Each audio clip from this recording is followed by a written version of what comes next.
Bueno, buenos días, tardes, noches, según se esté viendo la grabación de este podcast.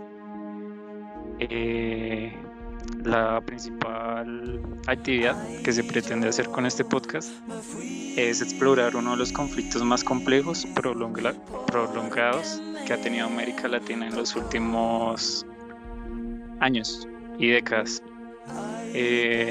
Muchas personas pues han sido testigo de esta lucha entre diversos actores, los cuales han sido guerrillas, paramilitares, narcotraficantes y pues incluso el propio Estado.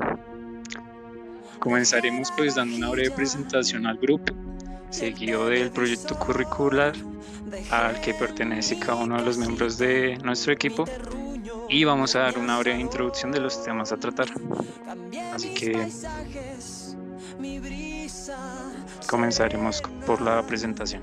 Por fríos semáforos y sucias aceras, cambié árboles. Buen día para todos, mi nombre es Michael Jesse Esteban Arenas. Yo soy estudiante de ingeniería de 10º semestre de Ingeniería Catastral y Geodesia en la Universidad Distrital. Buenas noches, mi nombre es David Alejandro Gutiérrez Martínez, soy estudiante de 9º semestre de Ingeniería Electrónica de la Universidad Distrital.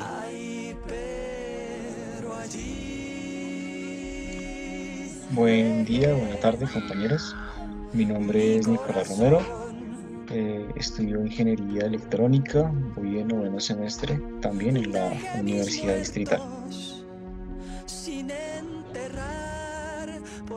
Buenas noches, tardes o días. Soy el estudiante Julián Rada, perteneciente al proyecto curricular de Ingeniería Topográfica. Listo, muy bien. Por último, yo, su anfitrión. Mi nombre es Miguel Delgado. Actualmente curso la carrera de Ingeniería de Sistemas y ya voy en 10ª matrícula. Muy bien, ya después de haber realizado una breve presentación de cada uno de los miembros del equipo, procedemos a dar con el desarrollo del podcast.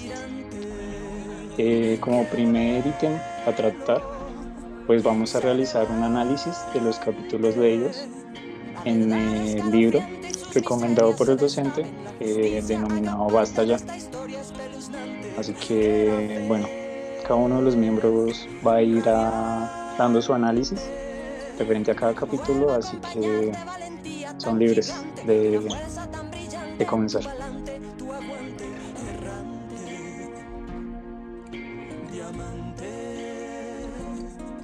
La verdad escalofriante y sus miserias se destapen, la justicia haga parte de esta historia. Bueno, pues para empezar, mi análisis es que el primer capítulo nos brinda un contexto pues bastante amplio sobre la historia pues, de la guerra, por decirlo así, en Colombia, la violencia principalmente, y de que pues, hay ciertos pues, subcapítulos o subtítulos que se pueden decir que hacen referencias como muy coloquiales, como por ejemplo tira la piedra y esconda la mano. Entonces pues hacen como una analogía a, por ejemplo, matan y esconden la mano. Me parece resaltar las masacres más grandes que se han presentado. En lo personal yo solo conocía el de La Chinita y el de Mapiripán, y nada, eso por el primer capítulo. Me gustaría retomar lo que mencionaba el compañero del capítulo de Lanza la piedra y esconde la mano, en donde se mencionaba que los grupos armados han utilizado siempre muy a conveniencia el anonimato. Mencionaban en el capítulo que cuando se trataban de ocasiones en donde se generaban crímenes de alto impacto, por decirlo así, en donde pues se realizaban ataques como masacres o o por ahí también mencionaban sobre ataque a aviones y cosas así, pues ahí sí le convenía mucho a los grupos armados, pues obviamente darse a conocer y a su vez empleaban eh, el anonimato ya, como mencioné, a conveniencia cuando se trataba de manipular a la población. Entonces, acciones como el desplazamiento forzado o asesinatos los volvían cosas o los encubrían más bien como cosas de inseguridad normales, cotidianas, como un crimen aleatorio o cosas así, cuando en realidad pues son acciones ya premeditadas y por bandas organizadas o grupos armados, como acabo de mencionar. Sí, es cierto. Retomando un poco, bueno, desde otro punto de vista, también, pues el capítulo se enfoca un poco más, es como también bueno, en los afectados que tuvieron, pues por todo ese conflicto, que, bueno, las personas, más que todos los niños, que, que bueno, en su caso fueron reclutados, y, o no solo eso, también fueron, pues, violados, asesinados.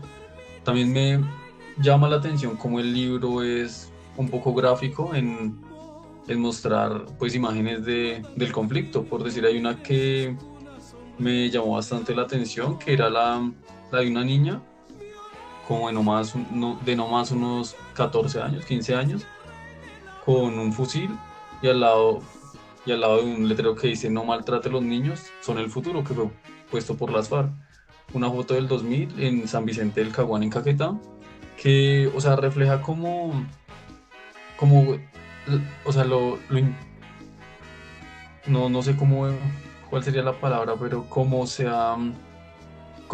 violó los derechos de los niños desde tan temprana edad, porque pues uno ha visto por noticias, por muchos lados, que se ve que niños ya de 6 7 8 años ya están reclutados, ya los colocan pues a sostener armas, los enseñan bueno, a matar, a hacer daño a la comunidad y pues es algo que, que sí, que está bastante mal.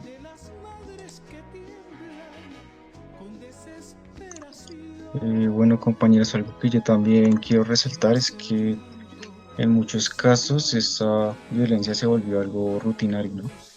Como era algo como muy, con mucha rutina o que pasaba muchas veces, que pasaba todos los días de a poquitos, ya como que de cierta manera se normalizó, ¿no?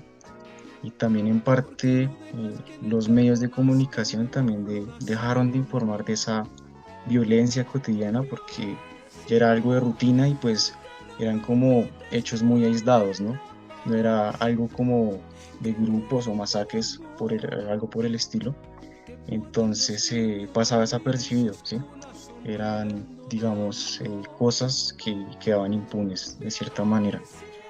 También esto se da mucho porque, digamos, todos estos grupos armados generaban un silencio o lo imponían, pues básicamente para pues, impedir que la gente denunciara o interfiriera en todos sus actos.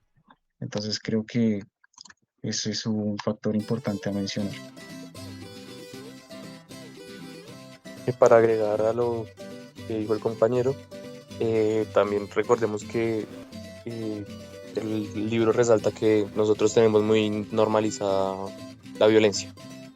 Digamos, sea porque ya pues crecimos con ella o se fue transmitiendo. Digamos, creo que era de Antioquia el señor, la víctima, que mencionaba que él le transmitió la violencia a los hijos porque les pegaba mucho y eso, o sea, como que descargaba toda esa violencia que le dieron a él hacia sus hijos. Y si lo vemos, digamos nosotros, o bueno, la sociedad en general, digamos en páginas, en Facebook uno entra y hay memes de que, no sé, a mi edad, a mí me daban, no sé, con un tubo y a los niños de ahorita, no sé, solo les dicen que no haga eso, que eso está mal. O sea, que como que la crianza se ha ablandado y no, simplemente es que como que estamos tratando o hemos ya avanzado en la reducción de la violencia, si se puede decir de alguna manera.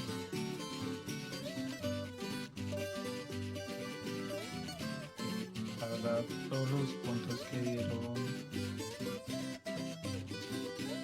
Mis compañeros son completamente válidos. Pues ya como finalizando un poco el capítulo 1, denominado Dimensiones y modalidades de la violencia del conflicto armado. La verdad sí es un poco triste la forma de reprimir al pueblo, ¿no? Mediante masacres, matanzas. Y realmente los grupos cumplieron con su cometido, ¿no? Tan solo el hecho de destruir cosas que habían construido los propios habitantes, como escuelas, iglesias, derrumbaron completamente las almas de estos seres. Simplemente por el hecho de que si a nosotros, al estar en una ciudad, ¿no?, nos cuesta construir un futuro, digamos acercándolo un poco a nuestro caso, construir una carrera universitaria nos cuesta. ¿Cómo serán a esas personas que están tan alejadas de estas posibilidades, ¿no? Y que, digamos, en muchas ocasiones, en muchos pueblos, no se cuenta claramente con universidades ni con colegios que tengan hasta nivel de bachillerato, sino que son escuelas que a duras penas llegan a nivel de primaria. Sí, es un poco triste todos esos escenarios que nos relata este resumen del libro. Basta ya. Bueno, ya para comenzar un poco en tónica en cuanto al capítulo 3, el cual se denomina Los impactos y los daños causados por el conflicto armado. Vamos a escuchar un poco a nuestros compañeros a ver qué es lo que opinan acerca de este capítulo 3. Bueno, yo pienso de este capítulo que es como un capítulo más crudo, más que nos sumerge un poco más como en lo que vivieron las personas, nos da testimonios pues claros, o sea, muy crudos de lo que pasaba, de cómo hablamos anteriormente, cómo se normalizó todo eso. Por decir, un testimonio de un habitante de San Carlos, Antioquia, que decía que todos nos manteníamos preparados, mucha gente dormía con la ropa puesta, con la ropa empacada, los hijos inclusive, pues con su proceso de planear como fuga sus cosas. Entonces ese tiempo fue una zozobra muy dura.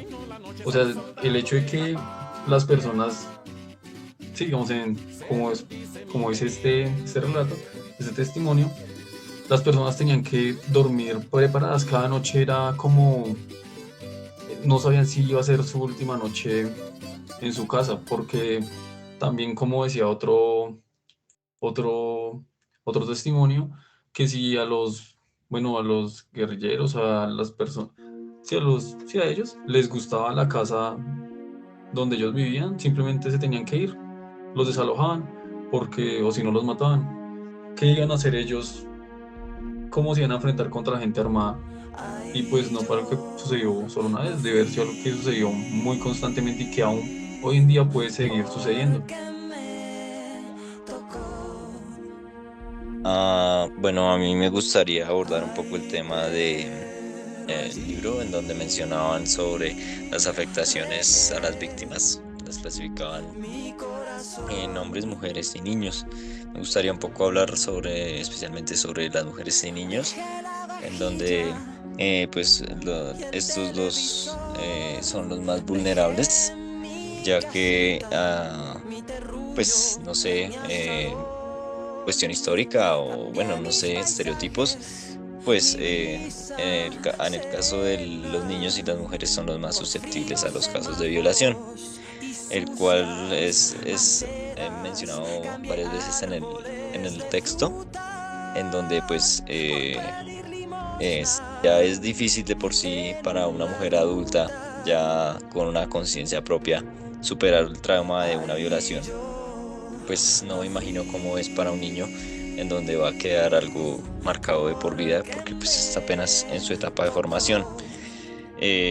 También hablaba sobre cómo las mujeres mencionaban puntualmente un caso sobre una mujer que tuvo que ver cómo su esposo era asesinado enfrente de ella y sus hijos, y de un día para otro pasó eso y le tocó irse sin nada. Literalmente ella dijo que se fue sin ropa, sin nada, solo con sus niños.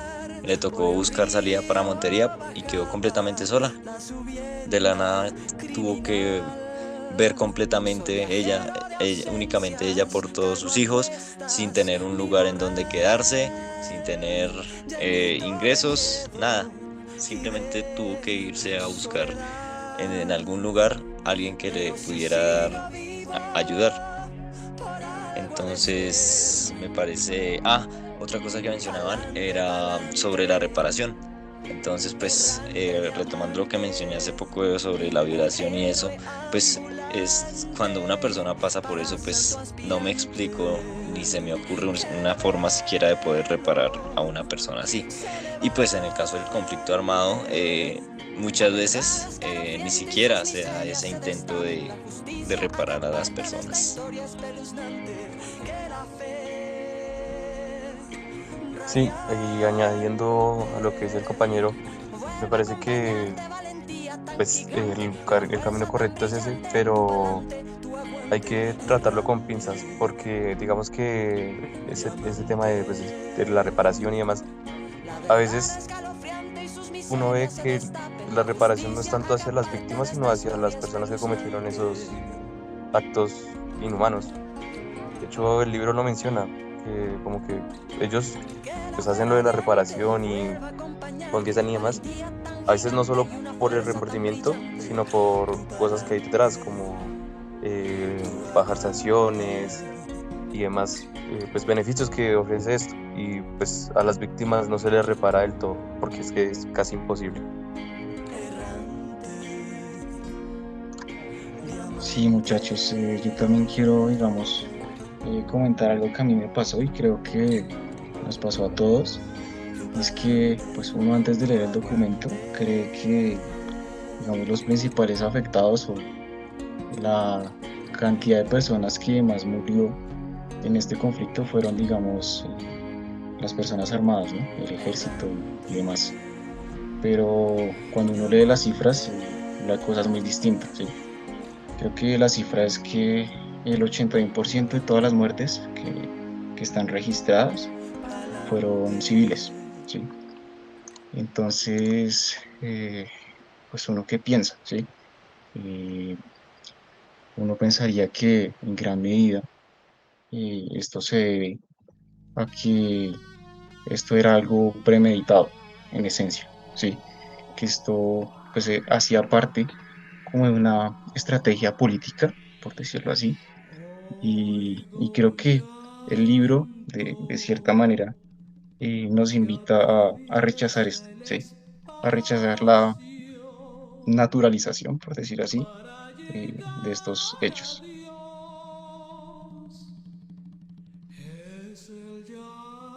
Sí, muy bien. Bueno, ya para finalizar este apartado, eh, uniendo todos los puntos que dan mis compañeros, me gustaría tratar, ¿no? También lo que es como el desarraigo cultural que toda esta violencia trae. Son daños que no contemplamos directamente, pero que están. Digamos, el hecho de que hayan ultrajado, maltratado y sí, de cierta manera se hayan llevado las vidas de muchas de estas personas vulnerables. Así que Colombia tenga un desarraigo cultural muy tenaz. Digamos, tan solo el hecho de que hayan matado indígenas, que es lo que representa culturalmente a nuestro territorio colombiano, ¿no? Es algo que deja mucho que pensar. O sea, ¿qué nos espera como sociedad en un futuro? Y eso no es solo de años pasados, como lo menciona la lectura, sino que son temas que todavía se siguen presentando día tras día, porque el conflicto armado aún no ha parado. Bueno, ya para dar un poco pie a las reflexiones, vamos a ver qué es lo que piensa cada uno de nuestros compañeros sobre el conflicto armado colombiano. Y bueno, aquí el que quiera empezar, tranquilo.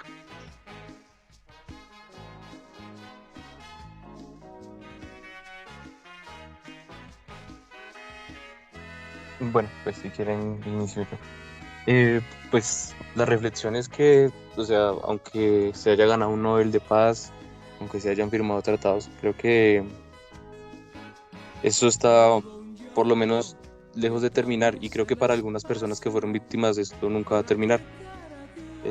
Quisiera pues darle como mención especial a la imagen de una joven de 18 años que fue capturada pues por paramilitares en la zona nororiental de la ciudad de Medellín y pues fue violada por un grupo de estas personas y no contentos con esto a él, pues, con un arma cortopunzante le escribieron AUC, que es Autodefensas Unidas de Colombia. Pienso la verdad que sí hay que trabajar en eso mucho y no hacer, o sea, primero darle protagonismo a las víctimas, porque es que siento que es poco, sinceramente.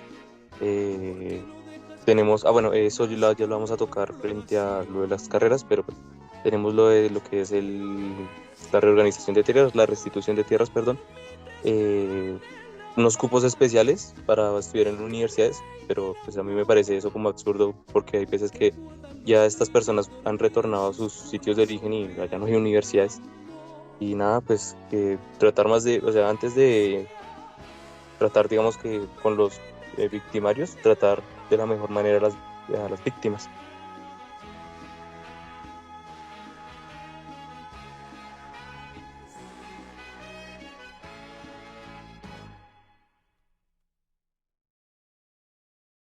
Sí, muy bien, Julián.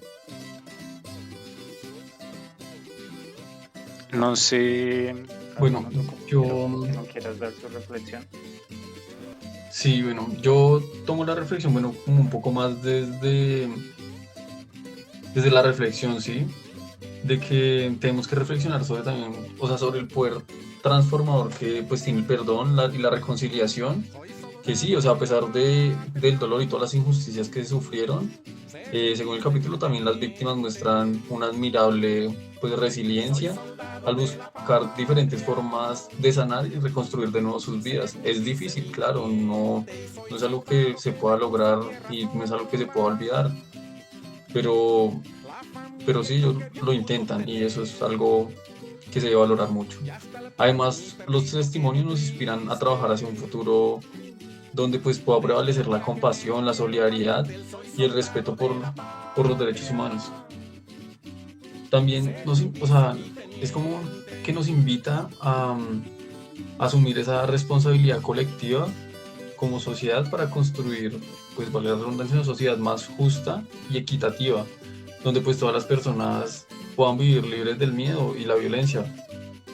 También es un llamado de acción para garantizar que las víctimas sean escuchadas y sus derechos sean respetados y se les brinde todo el apoyo necesario para poder pues, superar el trauma y que puedan reconstruir sus vidas.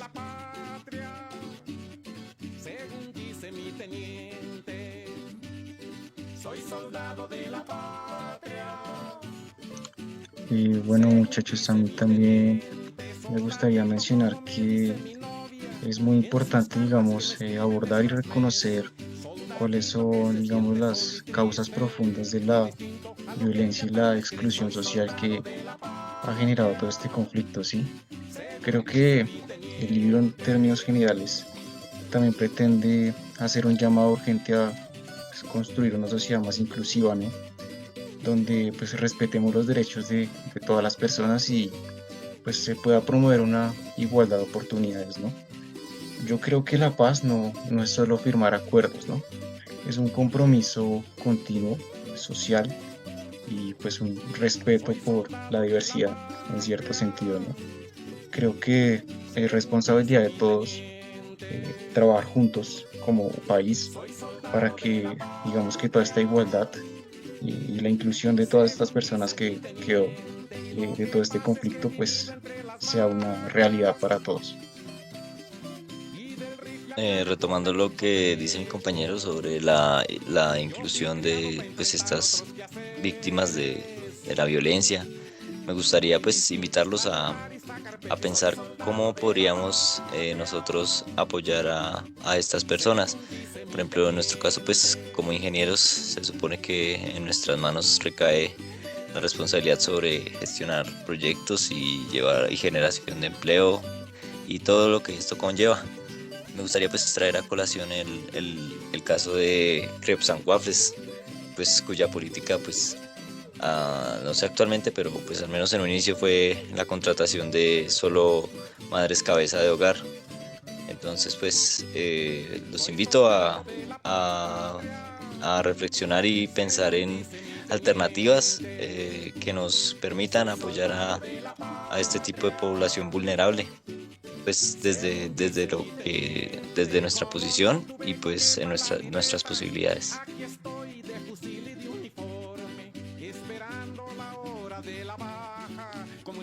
Listo, muy bien. Bueno, ya teniendo como esa reflexión personal que hace cada uno de nosotros, vamos a proceder a dar ideas acerca de cómo podríamos contribuir de alguna manera a este conflicto armado como futuros profesionales, como futuros ingenieros. Me gustaría empezar yo. Pues realmente nosotros tenemos un problema como ingenieros, y es que la universidad poco nos implanta un pensamiento social, ¿no? Va más que todo enfocado a lo técnico. Y creo que no por nada nos tienen denominados como una facultad tibia en ese sentido. Pero es por lo mismo que no tenemos ese enfoque social. Digamos, los de sistemas van a su rollo con la programación, los de electrónica en cuanto a software y hardware. Y bueno, eso sin mencionar catastral, industrial, que también tienen sus ramas de enfoque, ¿no? Nos cuesta, sí, pero no es imposible. No sé, alguno que quiera complementar mi punto de vista.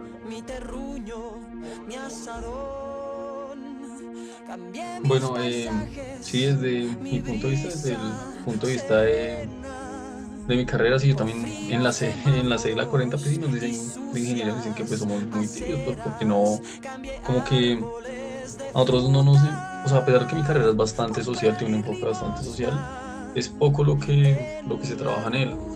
Es como más que nos explican más el hacer avalúos, sistemas de información geográfica, la geodesia, sí, pero, o sea, en el momento de uno tener, pues, sí, que es empezar a entrar en el ámbito social, pues ya es algo más complicado, pero desde mi carrera yo pienso, por lo que ya he venido aprendiendo, que pues en esto, bueno, en este tema del conflicto, pues un ingeniero catastral puede desempeñar pues un papel crucial en la atención a las víctimas y la reconstrucción de las zonas afectadas por el conflicto armado. Además también de contribuir a la generación de información geoespacial mediante pues, los sistemas de información geográfica y además de la capacitación a las comunidades locales para que ellos también pues sepan cuáles son sus derechos y sus deberes respecto pues a sus predios, a lo que alguna vez se les fue arrebatado.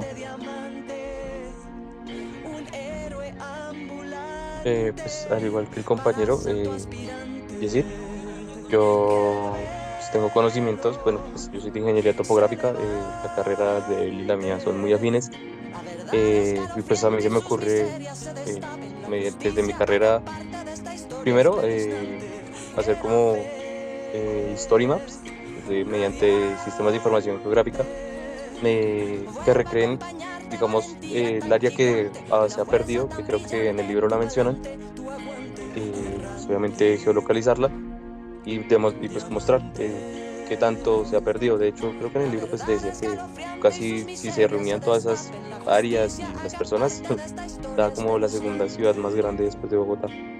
Pues hacer un ordenamiento territorial en base a ellos, pues obviamente en las zonas.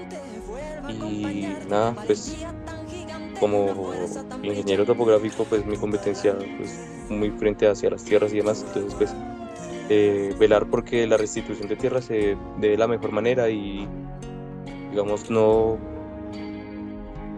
¿cómo se le puede decir? No dejarse amedrentar frente a las amenazas que se podrían recibir, porque recordemos que pues la tierra acá vale mucho.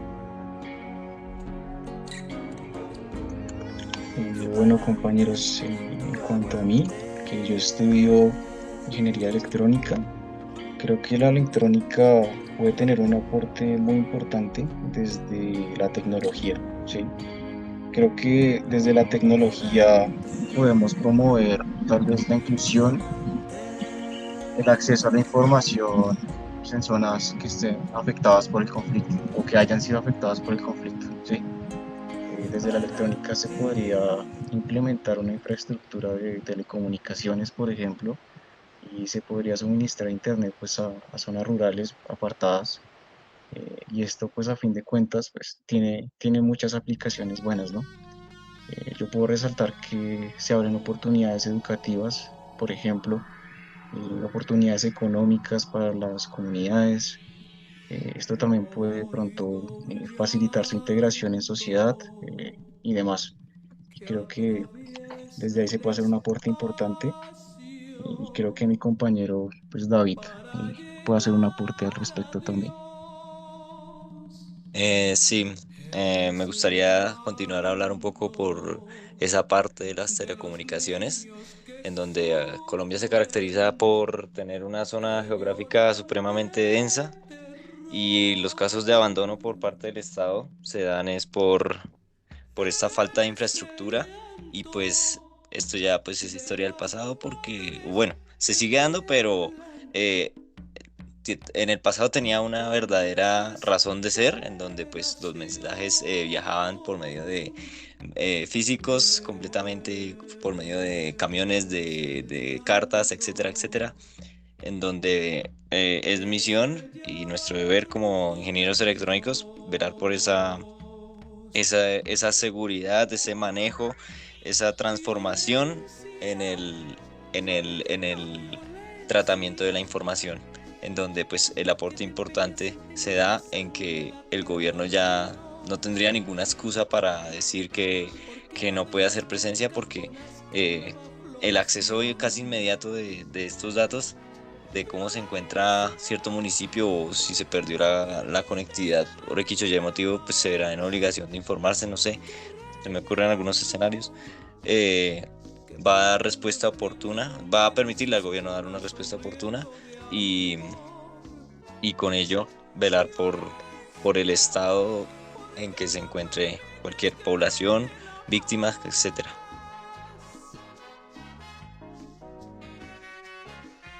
Bueno, ya un poco para finalizar este apartado, pues aportando el granito de arena que podría dejar la ingeniería de sistemas. En mi caso, pues sería como la generación de un proyecto de capacitación en TICS, complementando un poco la idea de Nicolás y de David. Sí, está bueno porque ellos pueden ofrecer soluciones tanto de hardware como de software, pero pues también es bueno como capacitar a la gente en las habilidades que están en tendencia, ¿no? Digamos, pues en nuestro caso, las habilidades tecnológicas, ¿no? Conocimientos en inteligencia artificial, Big Data, Machine Learning, son cosas que ahorita está requiriendo el mercado. ¿Y por qué no tenerle como la paciencia, la calidad humana a las personas para hablarle de estos temas e informarla en cuanto a estos temas laborales? Es una buena salida laboral. Bueno, ya para el cierre de nuestro podcast, vamos a hacer como una breve recapitulación de los puntos clave que se abordaron acá. Pues esto lo va a dar cada uno de los miembros del grupo a su juicio, claramente, y pues sin ser juzgado, porque como bien lo dijimos anteriormente, nosotros estamos acá en la ciudad y nos afecta de manera indirecta, ¿no? Pero eso no nos hace ajenos a la realidad por la que está pasando el país actualmente. Entonces, no sé, algún compañero que quiera comenzar dando como su recapitulación acerca de lo que se trató en el podcast.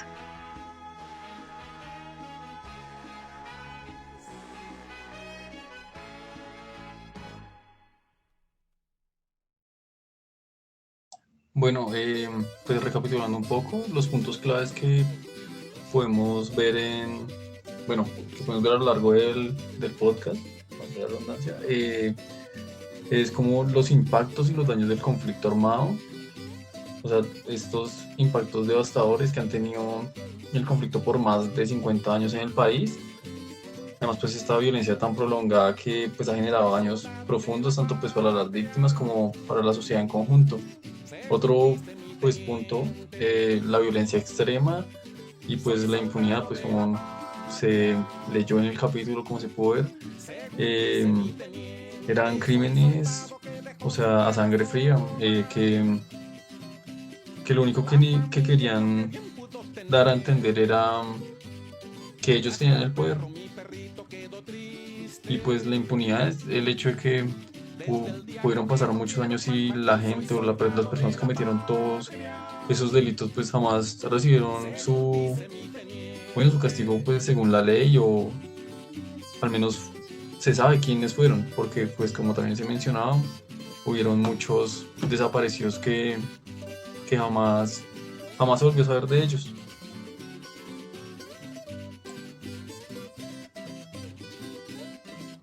Sí, de acuerdo con el compañero. Sí, aparte de eso, digamos que pues sí me gustaría hacer énfasis en la impunidad y en, digamos, los daños colaterales que pues al fin y al cabo no terminaban siendo colaterales, sino como premeditados, que siempre se trata de tener como a la población, por decirlo así, pues desestructurada, vulnerable, y pues eso.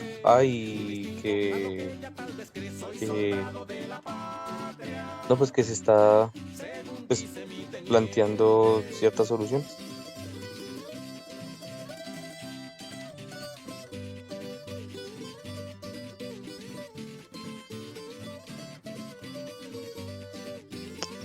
Listo, muy bien.